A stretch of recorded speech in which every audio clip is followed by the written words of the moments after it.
Previdência aprovada para quase todos.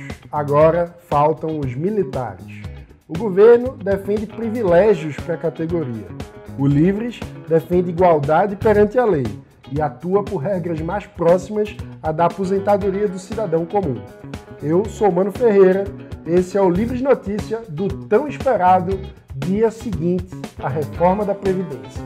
De segunda a sexta-feira, você acompanha com a gente os principais destaques do dia para quem defende a liberdade por inteiro.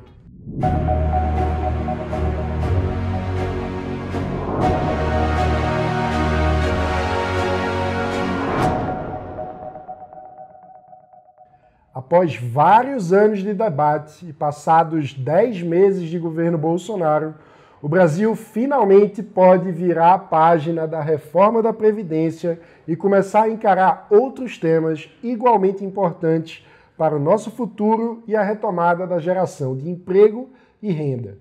Enquanto ainda sentimos os tristes efeitos da maior crise econômica da nossa história. Por 60 votos a 19, 11 votos a mais do que os 49 necessários, o Senado aprovou ontem, em segundo turno, a tão esperada reforma da Previdência. Apesar de longe do ideal, a reforma é essencial para evitar a completa falência do Estado brasileiro. A aprovação de ontem aconteceu em meio à crise do PSL, que complicou ainda mais a capacidade de articulação política de Bolsonaro no Congresso. Sobre isso, vamos ouvir a análise do nosso diretor de políticas públicas, o cientista político Magno Cal. Magno, qual o significado político dessa reforma? A aprovação em segundo turno da reforma da Previdência no Senado Federal, sem grandes alterações no texto, encerrou finalmente a tramitação da matéria lá no Congresso Nacional. A aprovação da reforma é uma vitória política de Bolsonaro, mas dada a relutância do presidente em defender alguns de seus principais pontos, ela acaba sendo uma filha de muitos pais. Apesar da sua desidratação, que garantiu algumas classes, regimes específicos na nova Previdência e deixou com que a economia da reforma fosse bem menor do que a esperada, o governo aprovou uma reforma que era debatida há décadas na sociedade e no parlamento, e tem certa razão em clamar para si os méritos dessa aprovação. No entanto, é muito pouco provável que os votos em favor da matéria sejam votos que darão sustentação ao governo, mesmo que nesse caso eles tenham se manifestado por uma reforma que era defendida por Bolsonaro e seus apoiadores. O governo tem problemas claros em sua relação com o Congresso Nacional, mesmo antes da deflagração da crise no PSL. A própria votação da reforma, agora em segundo turno no Congresso, foi adiada em 3 semanas, porque alguns parlamentares cobravam acordos que tinham com o governo. Alcolumbre, presidente do Senado, pautou veto, pautou ida à canonização de Irmã Dulce, enquanto adiava a votação da reforma, cuja aprovação era prioritária para o governo. Com tantos problemas políticos na base, a tendência é que Bolsonaro volte a ter dificuldade para a aprovação de temas importantes, caso não faça acordos políticos na sua base e não coopere com os presidentes das casas legislativas. Para a reforma administrativa, parece haver consenso, e o presidente da Câmara, o deputado Rodrigo Maia, parece disposto a mobilizar a casa pela sua aprovação. Para outros temas, que Maia e Bolsonaro, por exemplo, ocuparão campos opostos, a situação para o Executivo continuará a ser bastante difícil. Muito obrigado, Magno. Quanto ao impacto econômico da reforma, ontem a gente ouviu do economista Daniel Duque aqui no Livres Notícia que, a depender de alguns fatores, a gente talvez precise de uma nova reforma em menos de 10 anos. Se você não viu o vídeo ainda, vale a pena ver. Hoje, a gente vai ouvir a opinião de outro economista associado, nosso conselheiro e professor da UFAM de Manaus, Leonardo Regazzini. Léo, na sua opinião, a reforma aprovada resolve o problema? Reforma da Previdência aprovada no Senado. E a pergunta é, reforma da Previdência resolve alguma coisa? A gente vê muita gente de esquerda comentando aí, poxa, mas vocês falaram que sem a reforma da Previdência o mundo ia acabar e agora vocês falam, a reforma da Previdência não resolve tudo? Que parada é essa? Bom, acho que a resposta para essa pergunta depende, resolve o quê? Se a gente for falar da situação fiscal do país, sem dúvida nenhuma, a reforma da Previdência ela ajuda muito. A trajetória fiscal do Brasil para os próximos anos caminhava por por caminhos muito perigosos, e a reforma da Previdência ajudou a mudar um pouco os rumos. Mas se a gente quiser crescer, se a gente quiser gerar emprego, se a gente quiser gerar renda, tem toda uma agenda de reformas que a gente ainda precisa enfrentar. Como, por exemplo, a reforma administrativa. O setor público no Brasil é um setor público bastante caro, bastante ineficiente, é preciso mexer em algumas coisas por ali. E como a reforma tributária. A gente tem hoje no Brasil um sistema tributário complexo demais, um sistema tributário regressivo, um sistema tributário que onera demais, né, a nossa economia, mas a gente sabe que não dá para mexer em tudo isso de uma vez só. Então parece que essa primeira reforma que está sobre a mesa hoje toca principalmente na questão da complexidade do sistema tributário. Essa reforma parece que está muito bem encaminhada, mas os desafios são muito grandes, viu? Tem bastante coisa para ser resolvida ainda. Questões políticas, questões federativas, questões técnicas. E é por isso que no webinar de hoje à noite a gente pretende discutir um pouco dessas questões. A gente vai contar com a presença da Lina Santin, a gente vai contar com a presença do Eduardo Aldares, para discutir alguns aspectos técnicos, alguns desafios políticos para a aprovação da reforma. Eu tenho muitas dúvidas sobre essa reforma, eu acho que vocês também devem ter, é um assunto complexo, então fica aí o convite para todos vocês, beleza? Abração! Muito obrigado, Léo. Você que está assistindo também pode participar do Livres Webinar de hoje, ao vivo às 20 horas de Brasília, sobre a reforma tributária. Basta fazer a inscrição no link aqui de cima ou na descrição do vídeo aqui embaixo. Depois, a gravação fica disponível para os associados do Livres, lá na nossa área do associado, onde você já pode ver o acervo do webinar. Se você ainda não é um associado, basta fazer o cadastro no nosso site em www.eusolivres.org/participe. Aprovada a reforma geral da Previdência, a Câmara dos Deputados continua debatendo a reforma da Previdência dos militares. Como a gente sabe, o governo Bolsonaro enviou uma proposta que é uma verdadeira piada de mau gosto. O projeto apresentado concede benefícios na reestruturação das carreiras para essa que é a categoria preferida do presidente Jair Bolsonaro. Enquanto isso, o país inteiro corta na própria carne para ajustar as contas.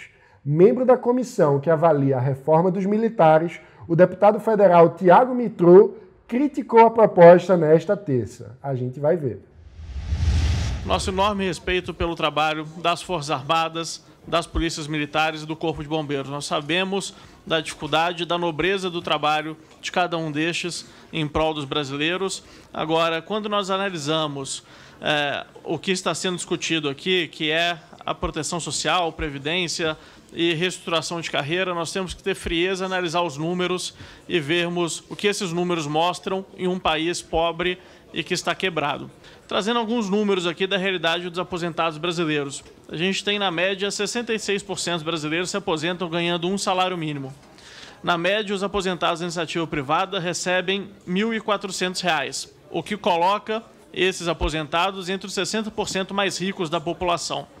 E os servidores civis e federais aposentados recebem, em média, R$ 5.100, o que coloca esses aposentados servidores federais civis entre os 20% mais ricos da população.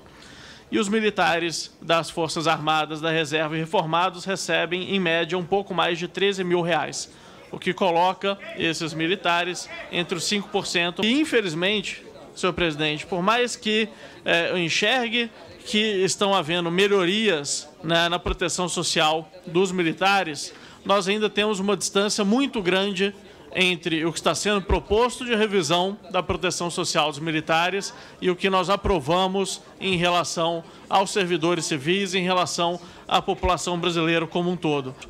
E depois, como já mencionei inúmeras vezes aqui nessa comissão, é um país que está entrando no 7º ano de déficit, com o tamanho da população ainda enfrentando uma miséria extrema aqui no país. Nós não podemos abrir concessões para reestruturações de carreira. Nós vamos receber em breve uma reforma administrativa do governo federal para os servidores civis e nós estamos indo com o PL 1645 na contramão do que está sendo colocado para os civis. Por isso, presidente, que nós temos posicionado contra o projeto e continuaremos nos expondo dessa forma nessa comissão. Antes do Giro Livres, hoje a gente precisa saudar o que o povo nordestino tem feito nas praias cobertas de óleo. Eu sou pernambucano e, como alguém que passou a minha infância frequentando o nosso litoral tão bonito, não posso deixar de dizer como é emocionante ver esse esforço de tanta gente para cuidar do nosso lugar e do patrimônio natural inestimável que são as nossas praias. Como você sabe, diante da ineficiência das respostas do poder público, grande parte do povo nordestino resolveu limpar o óleo, que hoje cobre as nossas praias com as suas próprias mãos, muitas vezes sem o equipamento ou com o equipamento faltando. Nós estamos acompanhando esse assunto de perto em 3 frentes. Alguns associados têm atuado diretamente como voluntários na limpeza das praias, como Carla Falcão, que a gente mostrou ontem.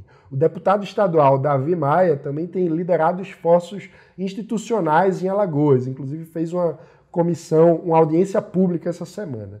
E na Câmara dos Deputados a gente também criou a Comissão Externa do Meio Ambiente, que tem buscado soluções concretas para essa situação, inclusive dado sugestões ao Ministério. Quem preside essa comissão é o deputado federal Daniel Coelho, nosso associado. Queria aqui dar os parabéns ao povo do Nordeste.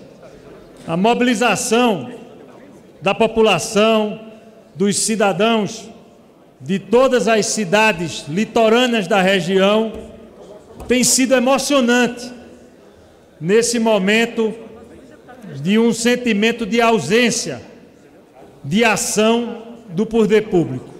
População, em alguns momentos, com o apoio de servidores municipais, em alguns trechos, com o apoio de servidores estaduais e federais, mas basicamente o povo, aqueles que vivem do turismo, os trabalhadores, os proprietários e funcionários de pousadas, de hotéis, de restaurantes, fazendo um esforço imenso para diminuir os danos desta que, sem nenhuma dúvida, foi o maior desastre ambiental já acontecido na região Nordeste.